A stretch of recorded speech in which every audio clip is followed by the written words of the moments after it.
So for this video, we're going to go over the Roland System 1, and we're going to work on the plug out. So I'm going to press plug out, and what I have here is the Promars Plugout, which is what we're going to go over.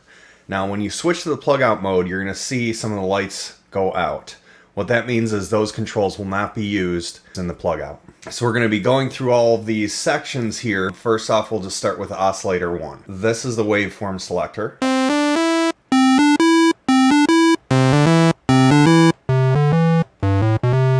We have the octaves here.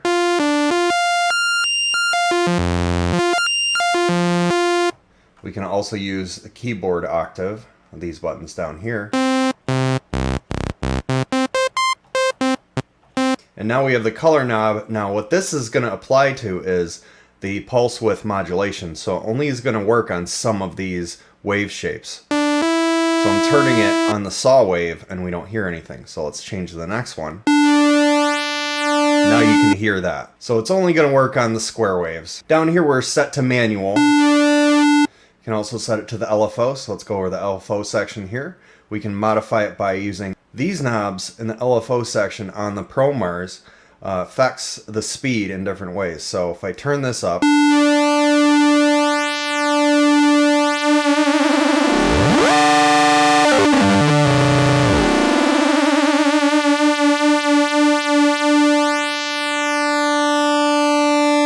we can apply it to the filter envelope.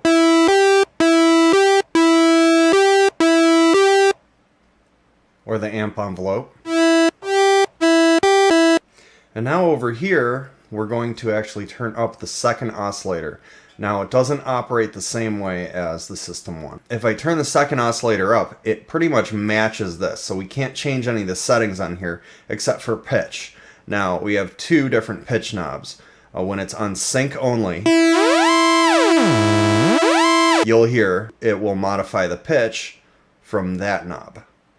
If we press ring and sync, then we can actually change it from here. So this makes it easier because it snaps in the middle here. If you want to make an octave up or down, you would have to manually move it, because if you move the full knob, it's actually going to go beyond an octave.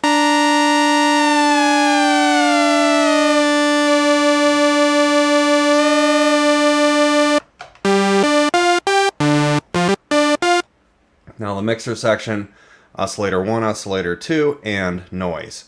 Now when you turn any of the oscillators beyond 50%, it's going to actually start to overdrive within the oscillator waveform itself.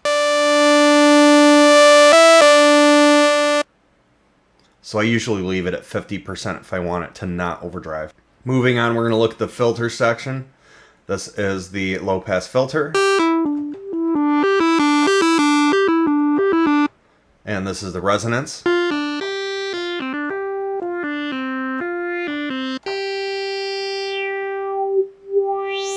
Now you'll notice when you turn the resonance up, it might even bring the volume down when you turn it up.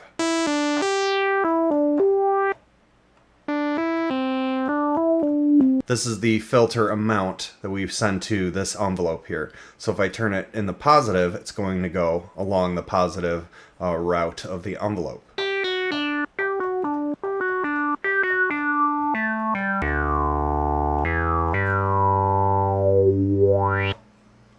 So if I go in the negative,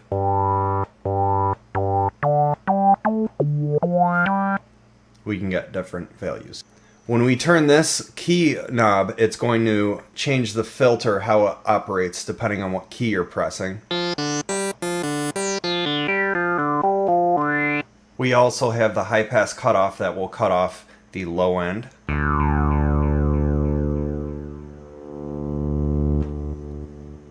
And over here in the amp section, it's the same as the System 1.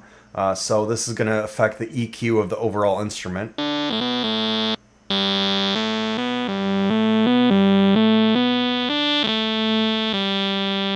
And here is the crush. That's a bit crusher, so you can turn that.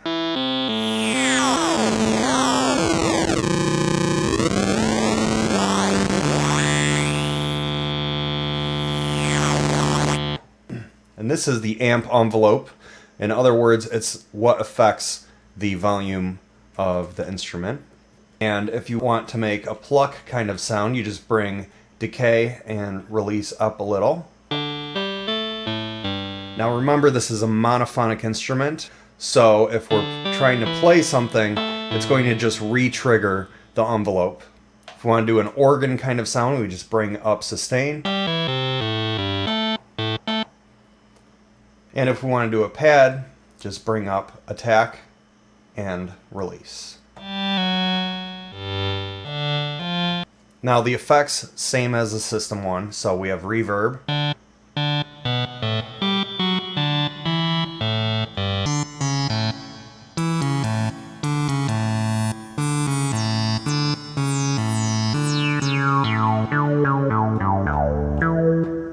We can bring up the delay here. This is the feedback. If we want to change the time, we just turn this.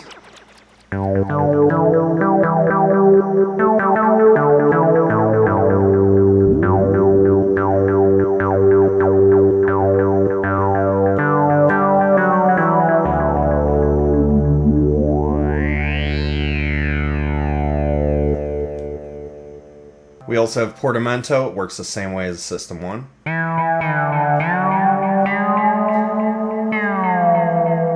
Now the higher you turn it, the longer it takes to change the note. And the lower you turn it, the quicker it goes.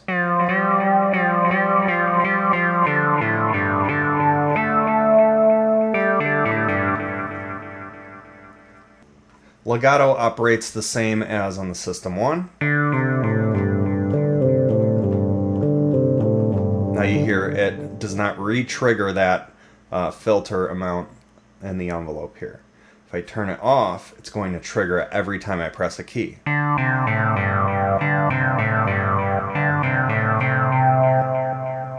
We have the tempo and the tempo sync.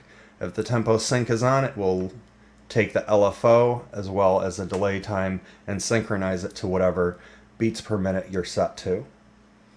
LFO key trig works the same way. Pretty much if you press this, it's going to re-trigger the LFO from the beginning. If you have it off, it will just play the LFO as it was, according to its own clock.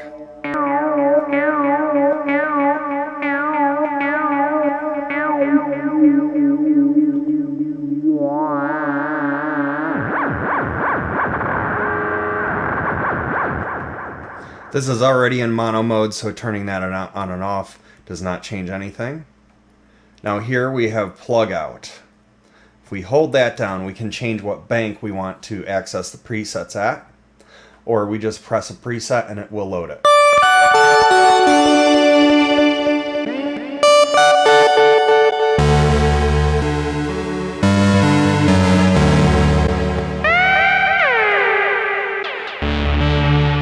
Want to save a preset, you just hold down the preset after making the change and it will blink, and that means it has saved the preset. Over here the arpeggio works the same way as the System 1 engine. We have the type, which brings the arpeggio up or down depending on what pattern you want, and this is the speed that it will go.